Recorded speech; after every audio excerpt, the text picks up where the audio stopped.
주님께서 여러분과 함께 또한 사제의 영과 함께 마르코가 전한 거룩한 복음입니다. 주님 영광 받으소서. 그때에 예수님께서 티로 지역을 떠나 시돈을 거쳐 데카폴리스 지역 한가운데를 가로질러 갈릴레아 호수로 돌아오셨다. 그러자 사람들이 귀먹고 말 더듬는 이를 예수님께 데리고 와서 그에게 손을 얹어 주십사고 청하였다. 예수님께서는 그를 군중에게서 따로 데리고 나가셔서 당신 손가락을 그의 두 귀에 넣으셨다가 침을 발라 그의 혀에 손을 대셨다. 그러고 나서 하늘을 우러러 한숨을 내쉬신 다음 그에게 에파타, 곧 열려라 하고 말씀하셨다. 그러자 곧바로 그의 귀가 열리고 묶인 혀가 풀려서 말을 제대로 하게 되었다. 예수님께서는 이 일을 아무에게도 말하지 말라고 그들에게 분부하셨다. 그러나 그렇게 분부하실수록 그들은 더욱더 널리 알렸다. 사람들은 더할 나위 없이 놀라서 말하였다. 저분이 하신 일은 모두 훌륭하다. 귀먹은 이들은 듣게 하시고 말 못하는 이들은 말하게 하시는구나. 주님의 말씀입니다. 그리스도님 찬미합니다. 참 예수님, 참 예수님. 우리는 예수님께서 병자들을 치유하시는 이야기를 복음의 여러 군데에서 찾아볼 수 있습니다. 치유를 통해 하느님 나라가 도래했음을 보여주시는 예수님의 능력은 이미 우리가 잘 알고 있습니다. 그런데 특히 귀머거리와 벙어리를 고쳐주시는 치유 이야기는 상징적인 의미가 더해집니다. 성경 안에서 우리가 보고 듣고 말하는 능력은 곧 하느님을 만나고 진리를 볼 수 있는 영적인 상태를 나타내는 표현으로 자주 사용되기 때문입니다. 예를 들면 이런 표현들입니다. 너희는 보아도 보지 못하고 들어도 듣지 못하는구나. 주님의 목소리를 오늘 듣게 되거든 너희의 마음을 무디게 가지지 말라. 들을 귀가 있는 사람은 알아들어라. 너희는 눈이 멀었다. 이렇게 예수님께서는 우리가 영적으로 눈을 뜨고 내면에서 하느님의 말씀을 알아듣고 깨달을 수 있는 그런 사람으로 변화되기를 원하셨습니다. 사실 예수님의 말씀을 받아들이고 알아들은 사람은 대부분 가난하고 못 배우고 천대받는 이들이었습니다.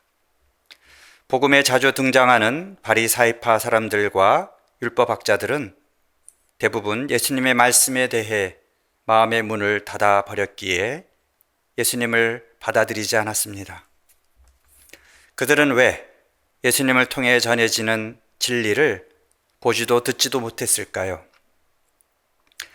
그들은 진리를 사랑하지 않았고 진리로 향해 가는 길을 가로막는 이기심과 질투심, 탐욕 때문에 눈과 귀가 멀어 있었기 때문입니다. 진리를 추구하는 사람은 금방 진리를 알아듣고 진리 자체가 주는 힘을 느끼게 되어 있습니다. 빛을 추구하는 사람은 작은 빛만 보여도 그 빛을 따라갑니다. 그러나 어둠을 좋아하는 사람은 빛을 보려 하지 않습니다. 어린이와 같은 순수한 마음을 지닌 사람 또한 또 하느님을 갈망하는 영혼의 소리를 따르는 사람들, 또 내면에서 울리는 양심의 소리, 하느님께서 우리를 부르시는 작은 울림에도 귀를 기울이며 우리를 비추는 영적인 빛을 따라가려고 하기에 그것이 진리임을 금방 알아차립니다. 그러나 마음이 굳은 사람들, 세상의 명예와 재물에 대한 욕심으로 눈이 먼 사람들, 세상의 소음의 마음을 빼앗긴 사람들은 하느님께서 보여주시는 그 민감한 빛과 그 작은 소리를 알아챌 수 없습니다. 이런 이들이야말로 구원이 필요한 사람들입니다. 이들이 진리를 볼 수 있으려면 먼저 더러워진 자기 영혼의 유리창을 깨끗이 닦아야 합니다. 그리고 헛된 세상의 소음으로부터 한 걸음 뒤로 물러나서 고요함 속에서 자기 내면의 소리에 귀를 기울일 줄 알아야 합니다. 그때 침묵 속에서 우리를 부르시는 하느님의 소리를 들을 수 있습니다. 예수님은 오늘 복음에서 귀먹은 밤벙어리의 귀와 혀에 손을 대시고 에파타, 즉 열려라 하고 외치십니다. 그 결과로 참으로 답답했던 상태에서 그 사람은 해방됩니다. 이 사람의 기쁨이 얼마나 클지 상상해 봅니다. 예수님은 이런 해방의 은총을 우리에게 주러 오신 구세주이십니다. 예수님은 당신이 누구신지 알아보고 또 당신을 따르며 간절히 청하는 사람에게는 누구에게나 이런 은총을 주십니다. 그러나 우리가 그분을 알아보지도 못하고 청하지도 않는다면 우리는 영원히 그렇게 답답한 상태에서 살 수밖에 없습니다. 오늘의 독서 복음을 들으면서 우리도 진리를 알아볼 수 있는 눈과 귀를 얻을 수 있도록 청하면서 눈과 귀를 멀게 하는 장애물로부터 벗어날 수 있도록 노력해야 하겠습니다. 우리가 아무리 건강한 눈과 귀를 갖고 있다 해도 이웃을 용서하지 못하는 굳은 마음을 지니고 있고 또 새로운 것을 받아들이지 못하는 편협한 생각이나 선입견, 나만 옳다는 독선, 세상의 재물과 명예에 대한 욕심, 남을 지배하고 싶은 마음에 사로잡혀 있다면 우리는 영적으로 눈과 귀가 먼 사람들입니다. 또 우리의 혀도 마찬가지입니다. 우리가 아무리 건강한 혀를 갖고 있고 유창한 언변을 가지고 있다 해도 남의 가슴에 비수를 꽂는 말을 하여 상처를 주고 거짓말만 한다면 우리는 진리에 대해 벙어리로 살고 있다고 말할 수 있습니다. 그래서 야고보서는 이렇게 말합니다. 악을 저지르지 않도록 혀를 조심하고 거짓을 말하지 않도록 입술을 조심하여라.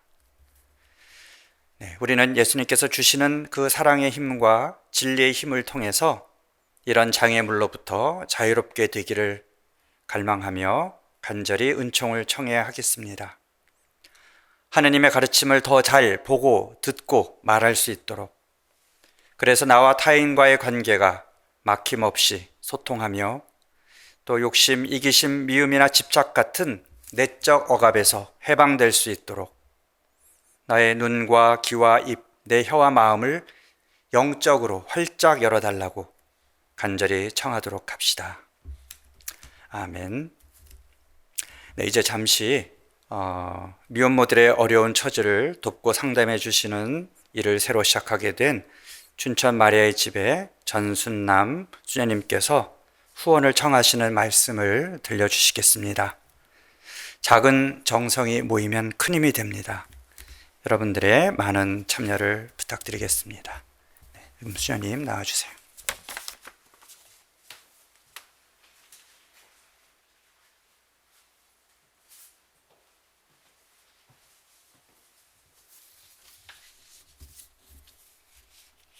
찬미 예수님, 소개받은 마리아의 집 전순남 정혜 엘리사벳 수녀입니다.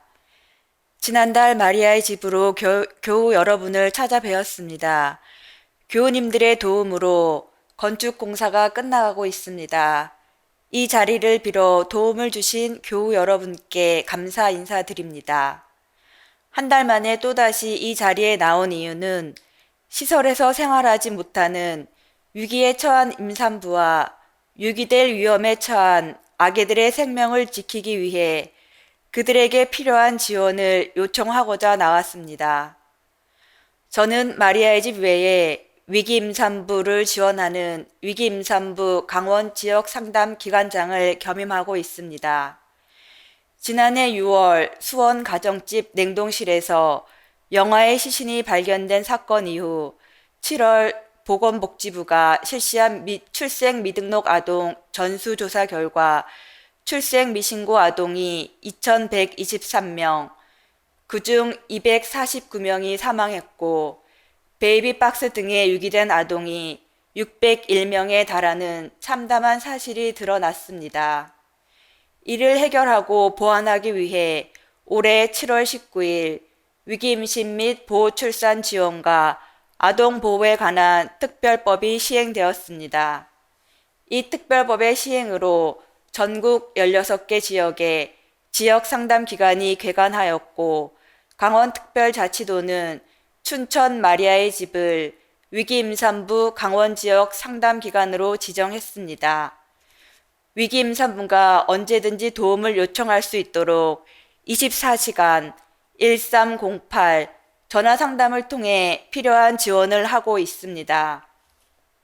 위기임산부 지역상담기관은 경제, 사회, 심리적 이유 등으로 아기를 양육하기 어려운 상황에 놓인 임산부가 병원 밖에서 위험하게 아기를 출산하는 사태를 막고 사각지대에 있는 위기 임산부들을 지원하여 그들이 아동을 직접 양육할 수 있는 환경을 만들어주고 방문 사례 관리를 통한 상담과 지원을 하고 있습니다.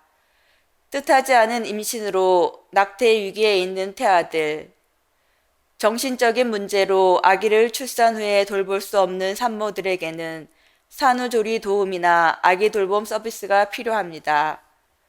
또한 직접 양육을 선택한 엄마와 아기에게는 분유, 기저귀 및 출산 양육 용품들과 주거 비용도 필요합니다. 또한 임신 사실을 숨기고 병원 내에 한 번도 가지 못한 막달의 청소년 임산부에게는 병원 진료비와 출산 비용도 지원해야 합니다. 최근 세종 조치원의 한 저수지에서 태반과 탯줄이 있는 상태의 아기가 죽은 채로 발견되었습니다. 교우 여러분, 유기되고 버려지는 한 생명이라도 더 살려야 합니다. 위기임산부 강원지역 상담기관은 사각지대에 있는 위기임산부를 찾아내고 보호하고 지원하여 이들의 아기가 더 이상 버려지지 않고 생명을 보호하고 안정적인 환경에서 성장하도록 열심히 뛰겠습니다. 그들을 도울 수 있도록 교우 여러분의 도움을 청합니다. 교우님들의 선한 마음을 하느님께서 채워주시기를 기도드립니다. 아멘. 감사합니다.